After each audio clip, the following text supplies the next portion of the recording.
Please join me in welcoming to the Distinctive Voices podium, Dr. Joanne Lupton.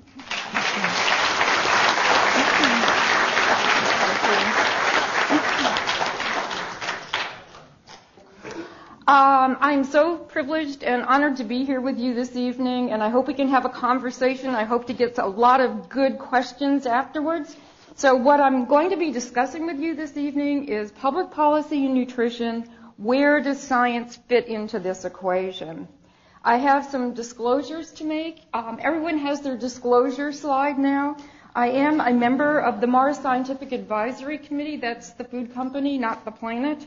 I am the scientific advisor on the Smart Choices program, formerly called the Keystone program, and I'll be discussing that very briefly at the end of this talk. Also, the panels that I'm talking about, as Susan just said, I was on these national advisory panels, and my funding is primarily from the National Institutes of Health, also from NASA, and also from the National Space Biomedical Research Institute. So with that, here is the focus of what I'm going to be discussing this evening. First, we're going to ask the question, and there are two major questions here interrelated to each other. First off is, what is our national nutrition policy to begin with? And then secondly, how does science fit into that policy? And in order to answer that question, I'm going to go through a stepwise process.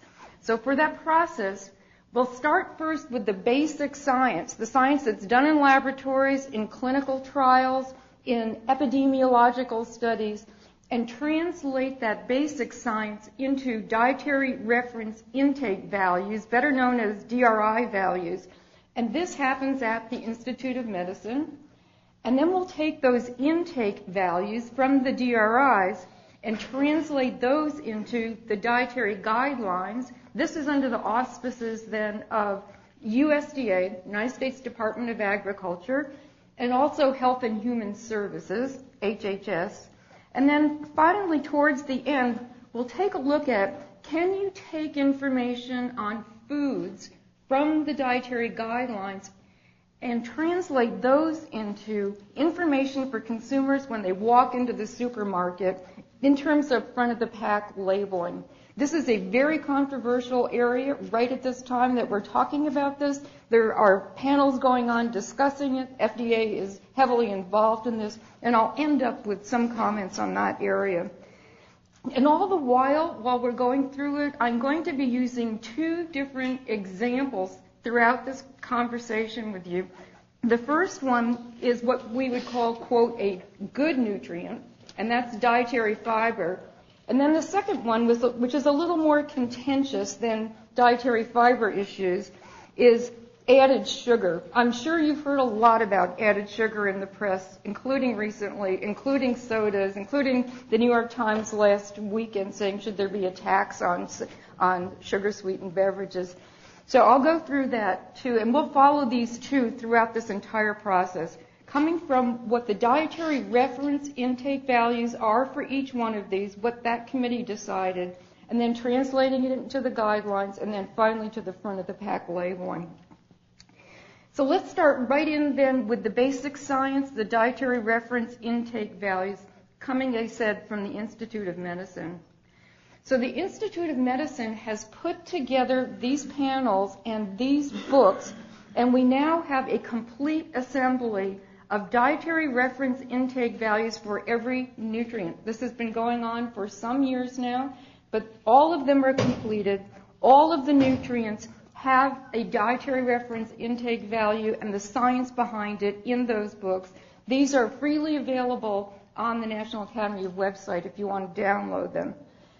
As of this time, once all the books were completed, we now have a panel that's gotten activated on vitamin D and calcium. Some of you may be of interest. This may be of interest to some of you.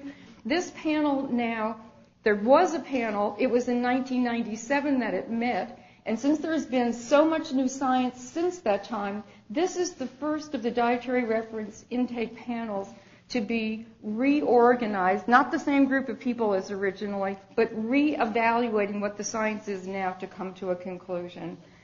And also, it used to be that every one of these dietary reference intake committees, the DRI committees, used the top experts in that particular field and came to conclusions, but it was based on consensus within that particular community. Now, as of 5 years ago, there has been an understanding with government policy that everything has to be done by an evidence-based review system.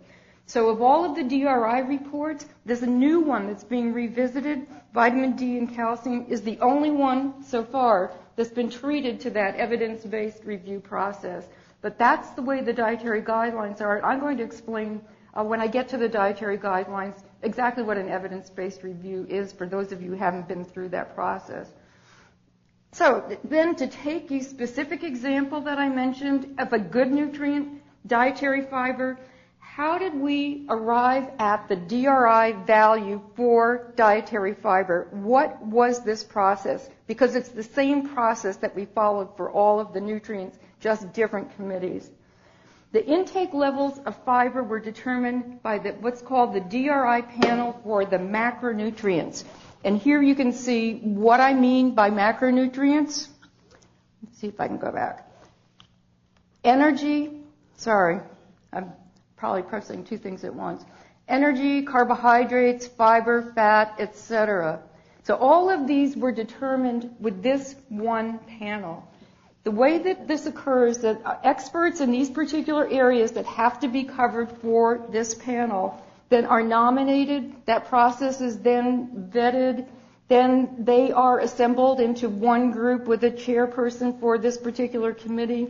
The process takes about 2 years because the entire human literature that's available, that's published, peer-reviewed, is reviewed in order to come up with a dietary reference intake value, the entire human literature. It takes, as I said, about 2 years. We have to decide on what is the endpoint. So if you're trying to base an intake value on an appropriate endpoint, you have to think, okay, what is this related to? Decreased risk of heart disease, decreased risk of colon cancer, just proper laxation? Where is the strongest science? Decide on that as an endpoint. And then if you've decided on where the strongest science is, then you have to be able to come up with a number. And that's not a simple thing to do. So let me just show you very briefly how this happened. For any of you who have not entered the gastrointestinal tract and are not fiber nuts like I am, let me just very briefly say what fiber is so that we're all on the same page about this. If you eat food and fiber together, goes down your esophagus, goes into your stomach, at that point, they're one and the same. They're all mixed in together.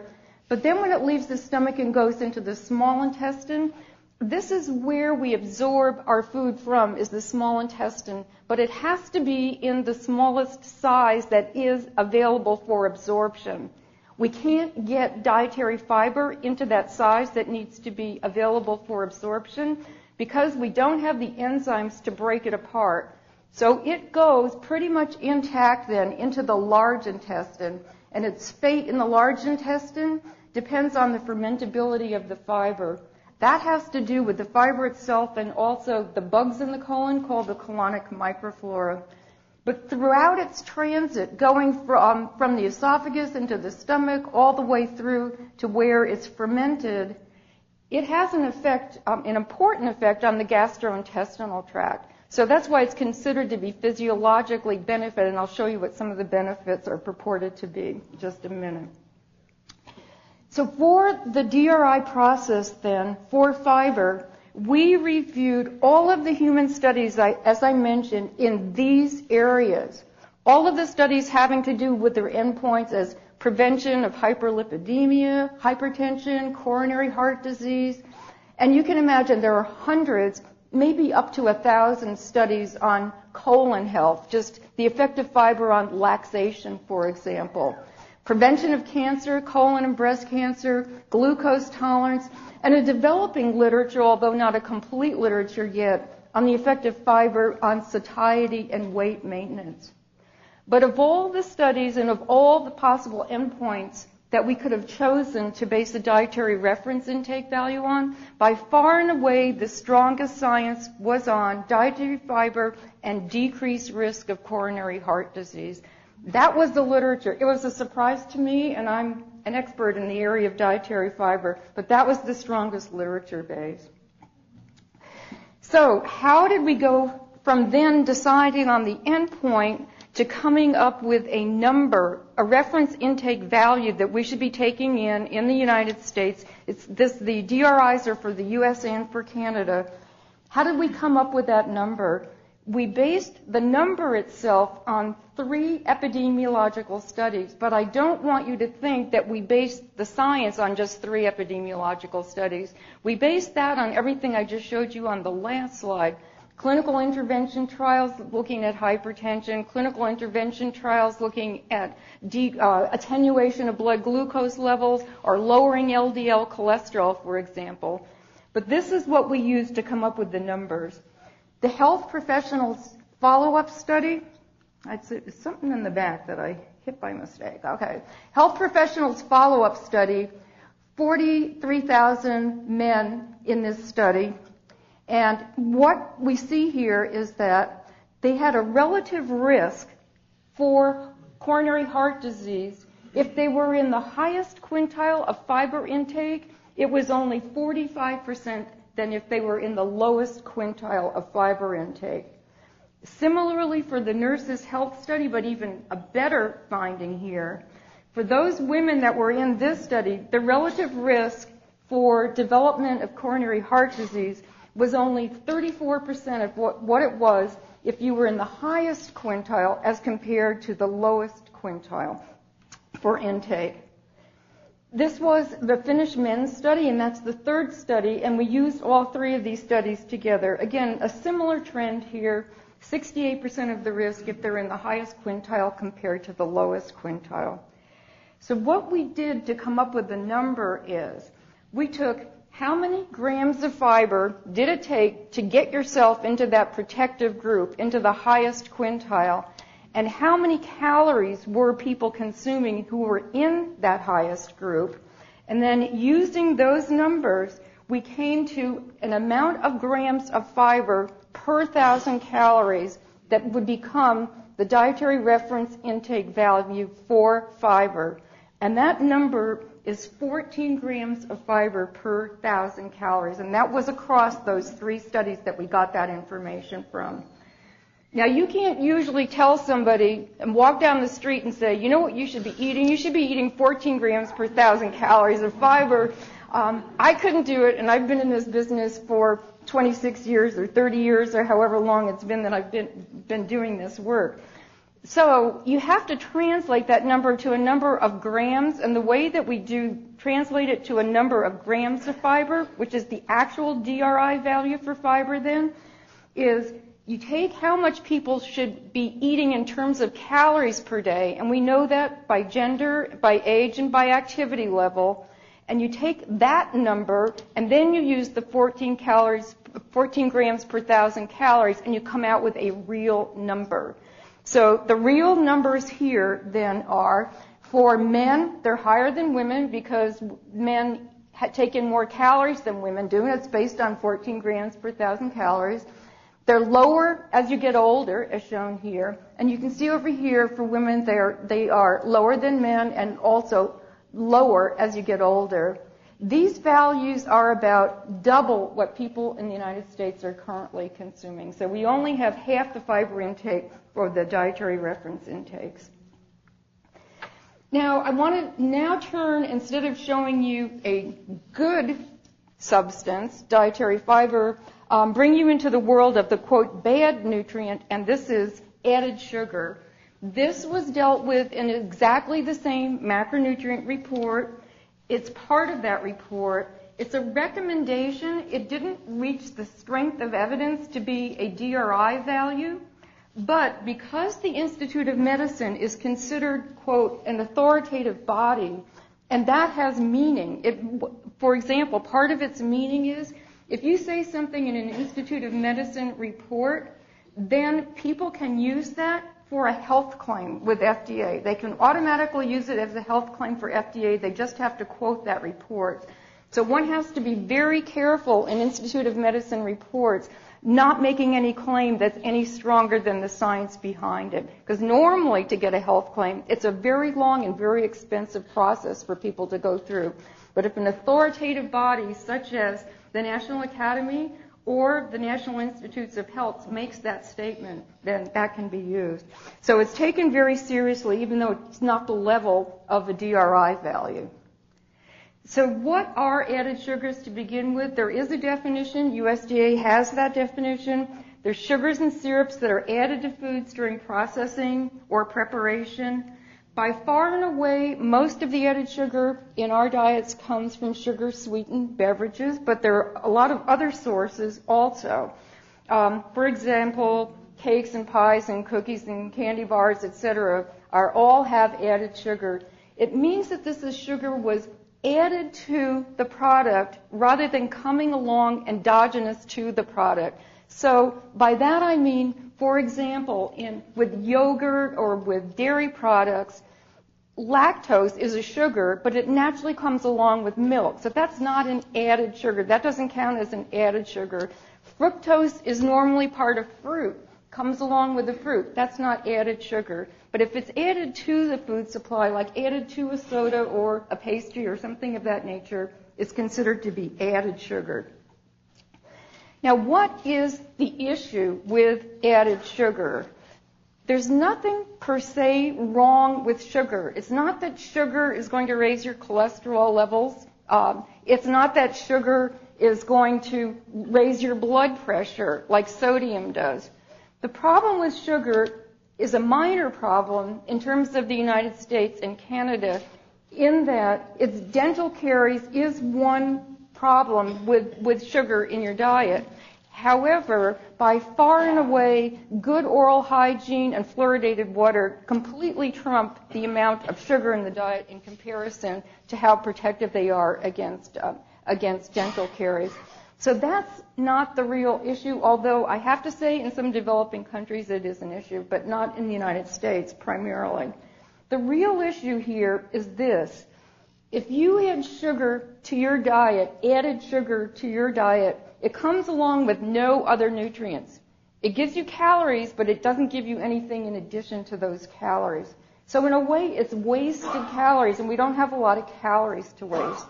So if you could envision somebody starting off in college and starting to drink sugar-sweetened beverages on a daily basis that they couldn't have at home, and they're drinking 1 can, 2 cans, 3 cans. I mean, some of the students in my class can drink up to 6 cans of soda-sweetened beverages in a day, and they do. So one of two things or both are going to happen to you. First off, you're going to say, I don't want to gain any weight, but I want to have all this added sugar in my diet. So something else is going to have to go. So at some point, you decrease the amount of micronutrients that you're taking in because you've added something that is giving you only calories and no micronutrients along with it. So alternatively, the other thing that can happen is that you increase your energy intake because of the added sugar in your diet, the empty calories in your diet that you're just getting the calories from. And that, of course, leads to weight gain, and it could lead to obesity. So the real problem then with the added sugars in the diet is the fact that they can result in either decreased micronutrient intake or increased energy intake. And that's one of the take-home messages that we have to have here. Now, as part of the DRI report, what we did when we examined the effects of added sugar is we looked at the intake of sugar, 5% of calories coming from added sugars, up to 30 to 35% of calories coming from added sugars. And when we looked at this, it was for both genders, and it was for all age groups, and it was for every single nutrient for which there was a DRI value. And what we found is that by the time you got up to about 25% of your calories coming from added sugars, there was a decrease in micronutrient intake. Here you can see it for calcium, but the pattern holds for both genders, for all of the micronutrients. and for each stage of the life cycle. Now, interestingly enough, if you take a look at this, you can see that it's not the best group to be in the 0 to 5% of your calories coming from added sugars. Actually, the 5 to 10% is better. And why is that? The reason for that is shown in this article. And any of the articles that I have here, any of the information that you want that you're not getting enough information of, you just ask me for and I will send it to you by email. So what we see here is that in this article, the reason it's better to be in this group is because there are two things that actually get better in terms of our intake of micronutrients when those two categories, when there is a little added sugar in there, and that happens to be dairy products and breakfast cereals. So it just seems like a little bit of sugar gives you more access to those products, not a lot, but more access to those products, and therefore, because they're inherently nutritious to begin with, you have actually better nutrient intake rather than worse nutrient intake from them. So to summarize that then, the recommendation from the Dietary Reference Intake Macronutrient Report on added sugar is that the added sugars should be no more than 25% of total calories. This is not a goal to have in life. It's supposed to be below this. And it's based on added sugar intake data combined with nutrient intake data. So now the next part then is we're looking at the question, what is our national nutrition policy and how does science fit in? And we've just taken a look at how we translate the basic science into DRI or dietary reference intake values. And I've given you two examples, one with dietary fiber, the 14 grams per 1,000 calories, and the other one with added sugar saying it shouldn't be over 25% of calories coming from that. So now the next idea here is, how do you take those DRI values and put them into food values rather than nutrient values? How do you translate that? And this is the process of taking the DRIs now into the dietary guidelines. So what are dietary guidelines and what's their function and who's responsible for these dietary guidelines? This is what the Dietary Guidelines in 2005 report looks like. The 2010 Dietary Guidelines is now in process. By the end of this year, we will have the 2010 Dietary Guidelines. But right now, this is the law of the land, the 2005 Dietary Guidelines, and the process is going to be identical for this as it was for the 2005. So let me just explain to you what this is.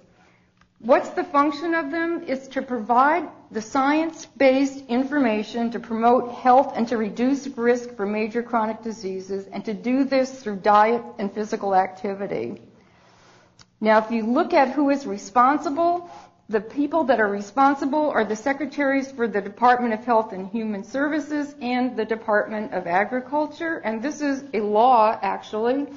We have to revisit this every 5 years because this is nutrition policy, is the dietary guidelines. By law, it's to be promoted by each federal agency. So if any federal agency makes the statement about nutrition policy, it has to be consistent with the dietary guidelines. And everyone has to follow the guidelines if it's a federal agency or if it's a federal nutrition program, such as the school lunch program, etc. Women, infants, and children has to follow that. All government agencies are supposed to and are chastised if they don't. They have to speak with one voice, and that voice happens to be the dietary guidelines. This is the authoritative body. Now, what's the process for taking a nutrient recommendation or a DRI value and making that into a dietary guideline, a food-based recommendation? Because this is different now if we're going from nutrients to foods. Well, first, we get together an advisory committee for the dietary guidelines. Again, the people are nominated, and then the process is vetted. And then this group gets together and meets and goes through determining what the dietary guidelines will be. After they come up with this report, which is an academic science-based report, and for any of you who are interested in this, I would highly recommend going back and taking a look at the science document for the dietary guidelines, because it has evidence-based reviews on every single thing that it makes a recommendation on. That was a tremendous amount of work the first time that they ever had evidence-based reviews done for the guidelines. Now it's common practice, and they're using the same technique for the 2010. So then the USDA and Health and Human Services translate this technical report into policy and public documents. And then you've probably seen the mypyramid.gov. Then the recommendations can be made more personalized. You can get onto the website, put in your own particular preferences, put in your age, activity level, gender, etc., and get more specific recommendations from that. And there are a lot of other brochures and education programs that also go along with the guidelines. It's been in existence since 1980. As I said, the 2010, their last meeting was supposed to have been 2 weeks ago in Washington, D.C., and as you well know, it was snowed out. So they're going to have to postpone that, and they're a little late this year because they still have to go from this step up to the next step, which is the translation into the public policy document, and that takes at least 6 or 7 months to do that. This is the general approach of the dietary guidelines, and it's to determine the strength of the evidence between a food or a nutrient or even a meal pattern and overall health or decreased risk of disease. That's the general approach of what we do on the guidelines committee, and it uses an evidence-based review system to do that. I don't want to bore you with all the details of what an evidence-based review system is, because it can be a rather tedious thing to go through. I actually teach a course in doing evidence-based reviews, and my students can tell you it's quite a tedious course to go through. But what it does is it's a science-based systematic evaluation of the strength of the evidence behind the statement. And what I mean by that is that you set the rules up front. You say exactly what your search terms are going to be, exactly what your question is going to be, how you're going to evaluate the studies, etc. And when you do that, then if you follow those rules that you've set, any trained scientist should be able to follow the same steps that you did and come to the same conclusions. So you don't get two people in the room arguing their own particular point of view. You have to say there were 8 studies, they were of this quality, this is what they showed, and this is how we're going to have to deal with them. So that's the philosophy behind it. Very quickly, you have to define the question up front. That's a very important part of it. You have to collect all of the relevant studies, say what your search terms are and your databases, evaluate each study independently for potential bias, because different types of studies, the gold standard being a clinical intervention trial, that's different from a study where there wasn't an intervention and people weren't assigned to the diets. That has a higher priority just because that particular type of study design has less bias associated with it. For the epidemiological studies, they can be extremely useful, but even the best of them don't show a cause and effect relationship that is shown if you do a clinical trial correctly. So then you rate the strength of the body of evidence, put the whole thing back together in a package, and then on the Dietary Guidelines Committee, we called this a conclusive statement. So we had 32 different questions that we were asking about the relationship between foods and health. And we asked all those questions. We did our evidence-based reviews on every one of those questions. And then we came word by word to a consensus, an agreement on what the answers to those questions were. So it was a long, painful process, and sometimes tempers flared, but it was a good process, and I believe that we came to very credible decisions from that committee. Now, what is the overall, knowing what an evidence-based review is and that that's applied to all of the different studies that we're looking at here, what's the general overall approach of the dietary guidelines? Well, the very first thing is there are a lot of different nutrients that we need in our diet, but you can't deal with every single one of them when you have a 1-year time limit on getting together and everybody on that committee has another job. So you have to pick on what are the important nutrients to be looking at. And the way you do that is you take food intake data that we have from great surveys that are supported by the government. You see what the food intake data are then for people in the U.S., and the guidelines are for 2 years and older in the U.S. You look at that and you compare it to the dietary reference intake values for those nutrients. And the ones that fall the shortest then become the most important. So if you're either eating too much of a bad nutrient or too little of a good nutrient, those are the ones that are the focus of the dietary guidelines. And those are, and here I have down my good nutrient. So the shortfall nutrients in the U.S. are shown on this slide. This is for adults, but the same thing is for children. They're slightly different, but fiber is an at-risk nutrient or a shortfall nutrient in the United States. As I mentioned before when I was talking about the DRI values, we're only consuming about half the amount of fiber that we should be taking in to meet the DRI values. So it's definitely a shortfall nutrient. There are also nutrients in excess, and I'm highlighting added sugar because this is the one that I'm tracking through, but this is one of the ones that was named in the guidelines as being a nutrient in excess. Fat, saturated fat and trans fat, sodium, the added sugar, and alcohol. And those were the nutrients that we're taking in excess, but I'm spending my time, since I can only do one of these at a time, on the added sugar part of it. The other thing that's very important that you look at when you're doing dietary guidelines is you have to determine the relative incidence of the different diseases that you might connect that particular nutrient to.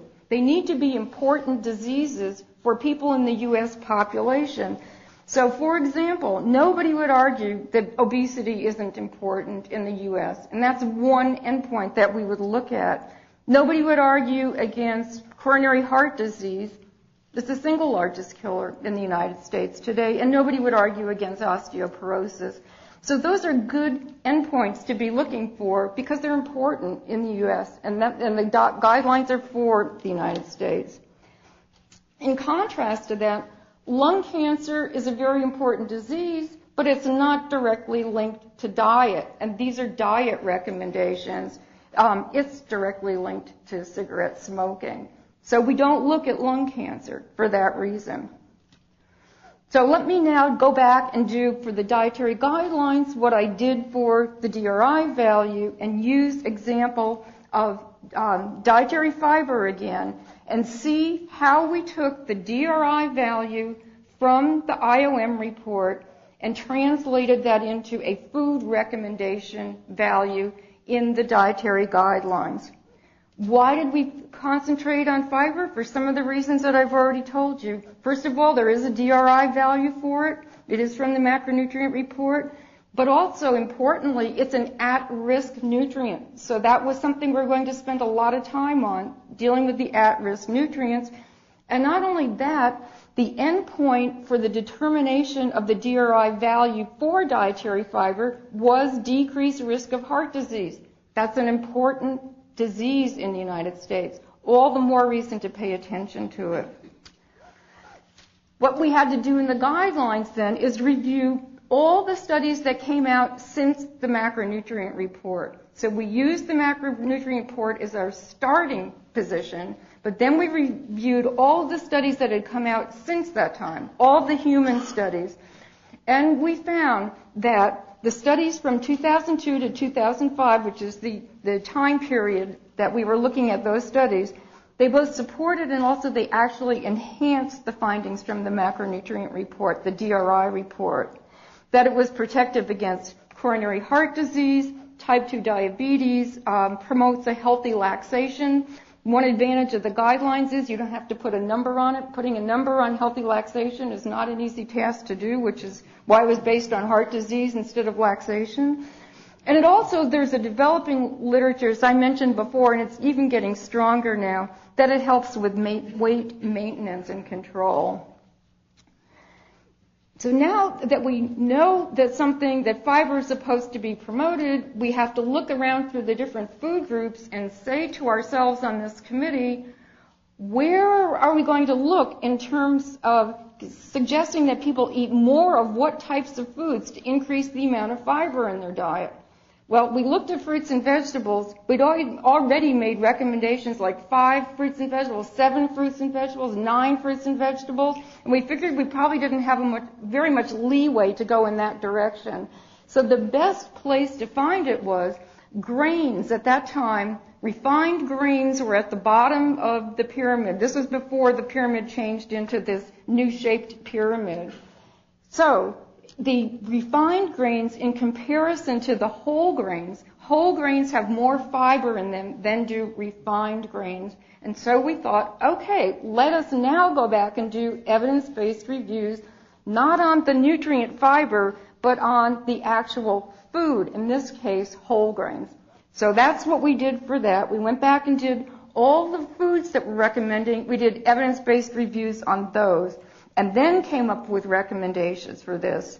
Now, for those of you who don't know, and I shouldn't say don't understand what a whole grain is, welcome to the club, because hardly anybody understands what a whole grain is, and it's very confusing the way it's presented in most places, particularly with FDA. But the whole grains have the outer part to them, the bran layer, that's where the fiber is. They have this endosperm layer, which is pretty much just starch, and that doesn't count for all that much except calories. And then there's the germ, and there's some phytochemicals in that germ area that are important too. But when the grains are refined, they lose the germ and they lose the bran, so it's only that endosperm that's left. Now, I must say that they're enriched with certain nutrients, but that's the difference between a refined grain and a whole grain. And the whole grain doesn't have to be intact in your foods. It doesn't have to be that you bite into bread and you get all those little nutty little things in your teeth from the bread. It doesn't have to be that. They just have to be in there. They can be crushed. They can be processed in any way. They have to have the same ratio as they had in the original kernel itself. The same ratio of the bran to the endosperm to the germ to be called a whole grain. That's what they have to have in there. So what we found was, from the evidence-based review, is that to get yourself into the protected category for whole grains now, you had to have at least 3 servings of whole grain a day, put you into that protected category. So now the question becomes, can we afford 3 servings of whole grains a day? To answer that question, you have to do some modeling, and I'll show you why that's the case. There's a philosophical decision that's been made about the dietary guidelines that if you eat to the dietary guidelines and take all their recommendations, you will meet 100% of your dietary reference intake values. That is all incorporated through various techniques into the dietary guidelines. So if you eat what you're supposed to according to the recommendations, you should meet 100% of your dietary reference intake values. However, that has to be without exceeding your energy requirements. That means you've got to be a pretty careful eater from these food groups to not exceed your energy requirements here. So the 3 servings per day, when we did the modeling, we found out that this had to be at the expense of refined grains, not on top of refined grains, at the expense of it. If it wasn't at the expense of it, then what would happen is you would be taking in too many calories. So that would not be a good thing. That's a major issue, obviously.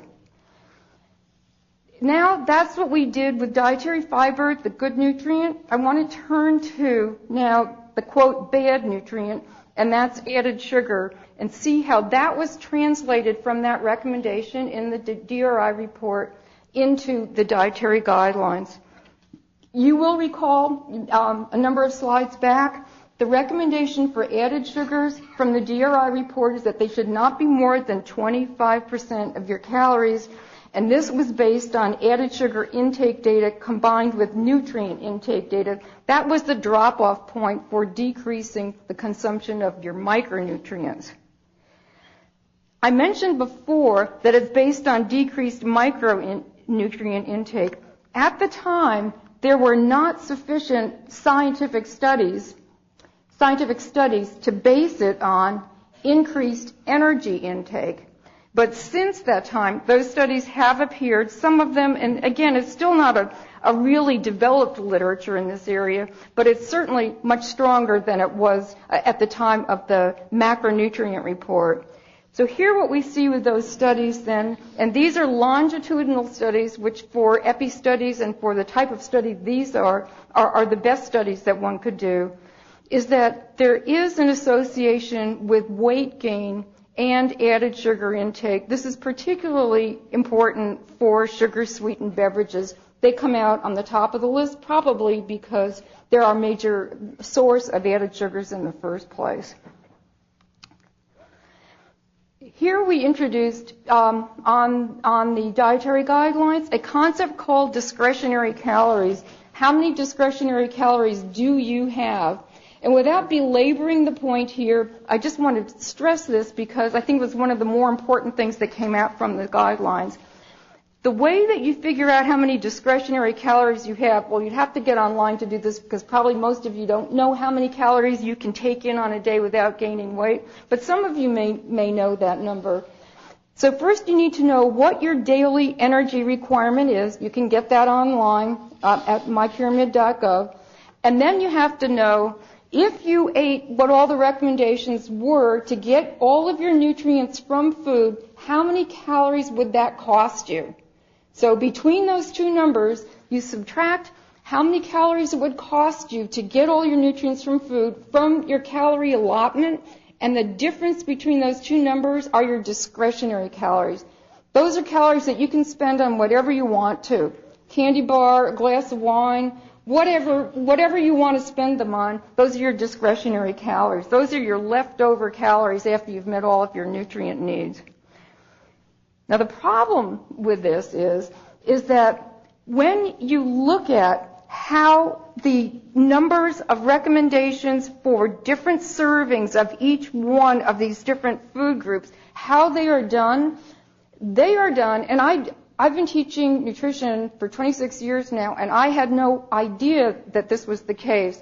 Those recommendations are made on the lowest fat version within each one of those categories, the lowest added sugars, and the lowest amount of sodium. So by that I mean, for example, if your recommendation is that you should be drinking 3 glasses of milk a day, that means non-fat milk. It doesn't mean 1%, it doesn't mean 2%, it doesn't mean yogurt, it means non-fat milk. If it says you should have X number of servings a day of meat, that doesn't mean hamburger and doesn't mean steak. It means the lowest amount of fat in a meat product in that particular category.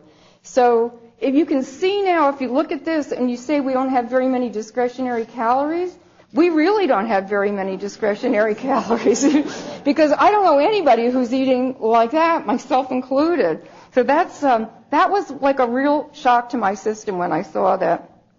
How many discretionary calories do we have? Well, this is the hard part. 2/3 of adults have no discretionary calories at all because they are either overweight or obese. 2/3 of the adults in this country are overweight or obese, so you shouldn't be eating your calorie allotment. You should be eating less than that so that you would lose weight, right? So that's an issue. Most of the others are not meeting their nutrient needs through their diet. They're wasting a lot of calories on getting their nutrient needs met, but not through the most nutritious products within that category. So let me give you an example with my friend fiber, because fiber I'm talking about as the good nutrient here. What do you think our greatest source of fiber from the vegetable category is? There's probably somebody here that could.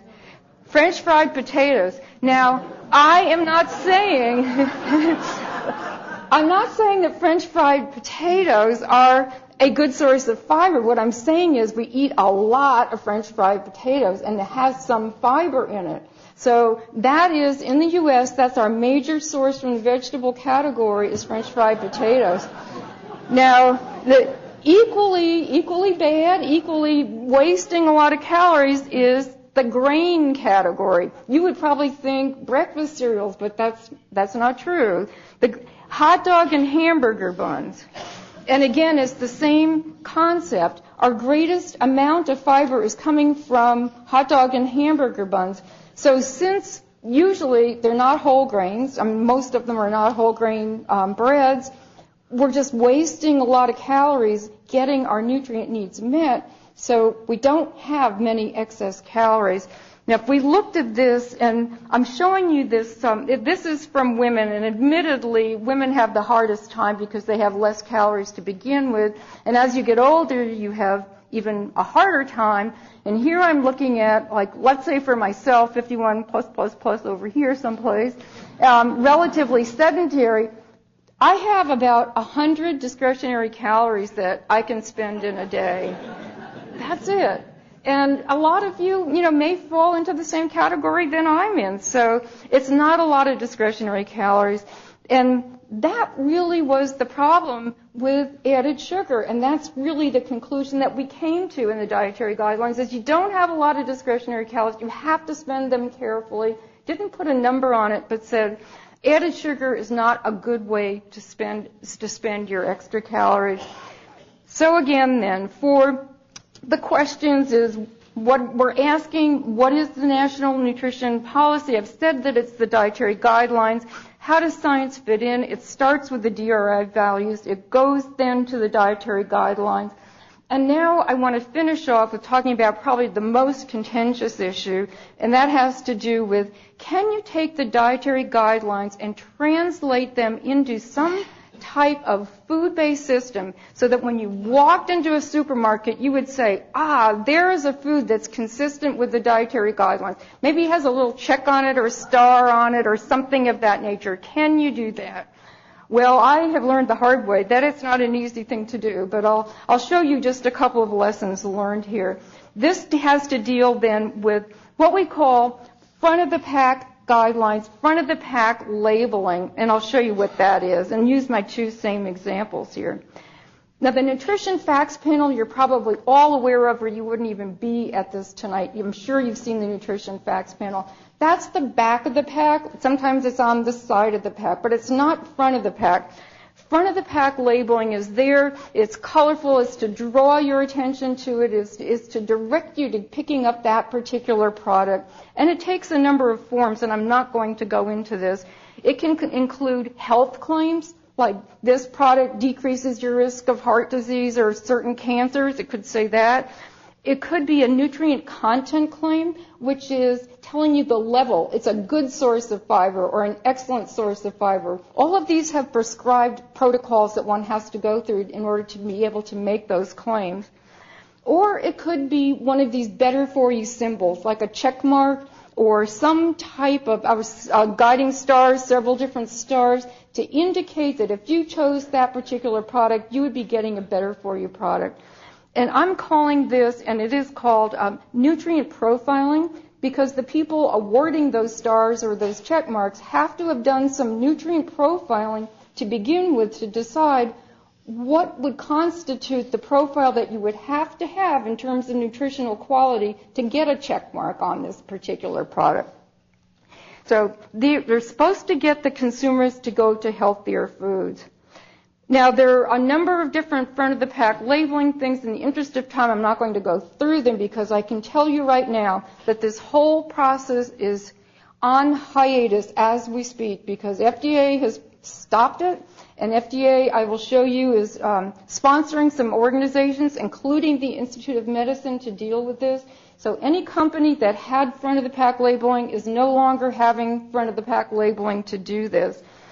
The one that I mentioned in my declaratory statements on the first part that I had to do with was the Smart Choices program. I just want to show you just a couple of things that I ended up learning the hard way from this program.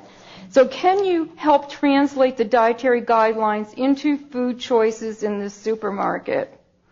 Well, we thought we probably could do that because some of us on this committee had been on the Smart Choices committee, was called the Keystone program. had been on the dietary guidelines. We knew what the guidelines were like. We'd been on DRI panels. We knew what they were like. We thought we would be able to translate that, and we spent 2.5 years doing that. And what we had was then 2 sets of criteria. One set of criteria is it has to be below the threshold for the nutrients to limit. And the nutrients to limit were all of those exactly as they were defined in the dietary guidelines and exactly at the levels that they were defined in the dietary guidelines.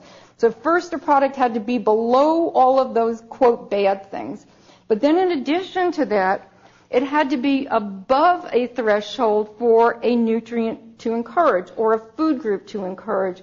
And again, those were exactly as those that were defined in the dietary guidelines. Not all nutrients, just the ones that they said were at-risk nutrients and we needed to eat more of. And so that was the concept. There are a lot of other details that I won't bore you with at this time. You may have seen this just this past weekend. There are issues with added sugar that I believe now has taken it from a point of arguing about the science to taking it to now it's, I don't know what it's grown into now, but it has definitely grown into a major voice and advocacy for against added sugars in the diet, in addition to the science that's behind it. So let's take a look at this. The New York Times, it was just this weekend. A sin we sip instead of smoke. Here's showing sugar sitting in a cigarette pack. Now, it has a disclaimer down here. It says it's not addictive the way nicotine is, but you drink too much of it. And then over here it's showing that as we get older, this is age kids, 2 to 5, to older, we increase the amount of sugar-sweetened beverages in the diet. And you can see by the time it gets to 12 to 19-year-olds, almost 350 calories on the average coming from added sugars and sugar-sweetened beverages. That's a lot of calories for somebody who might have like a 2,000 calorie a day diet. So this is an issue, and it's a strong issue, and people feel very strong about it. The other thing is that this is Fruit Loops cereal, okay, from Kellogg's, and I don't work for Kellogg's in any fashion, haven't ever consulted to them. But Fruit Loops cereal, if you look at the numbers, it's below the threshold for all these nutrients to limit. It's above the threshold for nutrients to encourage. In fact, it meets the definition of FDA healthy, would you believe that or not?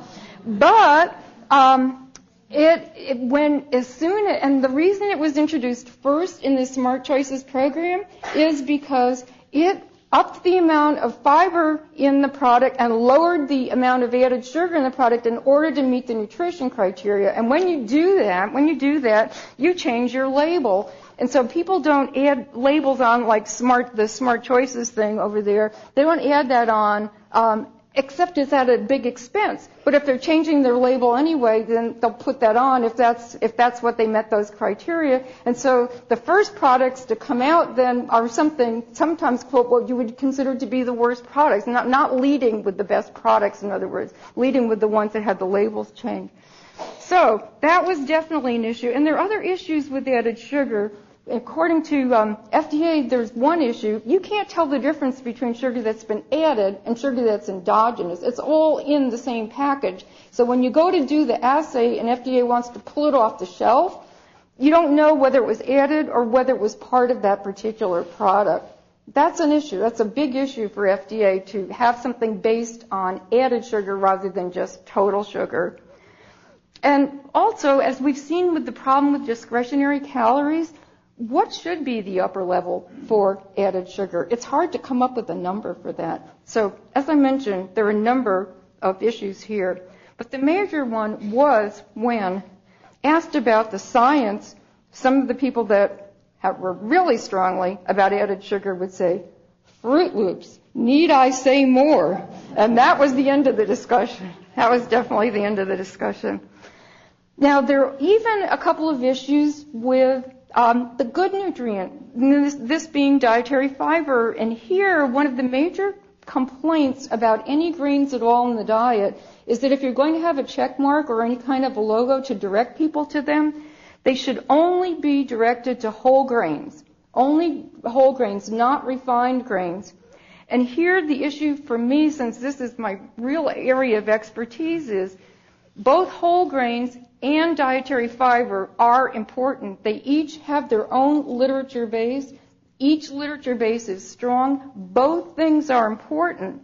And not all excellent sources of fiber are whole grains. So here I'm giving you another Kellogg's example, and this is a better Kellogg's example, a better for you one, with the bran buds. This is 13 grams of fiber in one serving, but it's from the bran layer of that kernel. It is not a whole grain. So these types of products then would be punished if all grain products had to be whole grains. This would not qualify. And so that in my mind is not a good concept. Now, the Government Accountability Office has made statements about this. This is an interesting document. Again, it's available online. They think the idea of directing consumers to healthier products in a quick fashion is a very good idea, but they complain that the FDA hasn't looked at this carefully enough, because a major criticism is that with all these competing systems and all the different nutrition criteria that are being used, it's just confusing consumers rather than helping them. They recommended, and FDA has listened to them, that they need a unified system to cut through all this clutter. So what has FDA done? They have stopped action by sending warning letters to the major food companies, all the major food companies. And the major food companies listen pretty quickly and pretty carefully when they get a warning letter from FDA. The attorneys general have gotten involved in this. There have been 2 workshops on front of the pack labeling by FDA. There's now a consumer research project on how front of the pack labels may be used that's sponsored by FDA. And one of the most important things that I think has come out of this is FDA has put their resources behind a new Institute of Medicine panel that has just been impaneled to evaluate the different types of front of the pack systems and look at the science behind them. I think that's definitely a step in the right direction. So I mentioned this press conference by Dr. Homburg, who is the commissioner for FDA, telling manufacturers what they are looking for in front of the pack labeling systems. And if there is to be one unified system, what should it be, and where does science fit in, which has been the subject of this whole discussion. Where does science fit in with that? So to just summarize then, I asked the question in the beginning, what is our national nutrition policy? And I showed you that it is the dietary guidelines. How does science fit in? I hoped I've shown you from the DRIs to how the guidelines are done scientifically to the beginnings of perhaps of the science that is now going to go into front of the pack labeling systems also.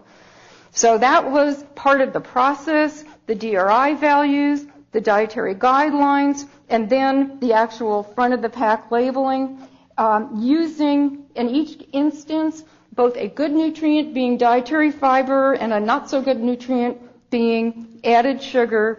And I'd like to just close with a thank you to 2 organizations, 2 groups of people. One of them is all of the members of the Macronutrient DRI panel who worked so hard on reviewing all of these studies and pulling them all together and coming up with DRI values for all of the macronutrients, including fat, fiber, cholesterol, its protein, amino acids, etc. And then for the members of the 2005 Dietary Guidelines Advisory Committee who took the DRI values and incorporated them into food-based recommendations. And I thank you so much for your attention and be happy to try to answer any questions you might have.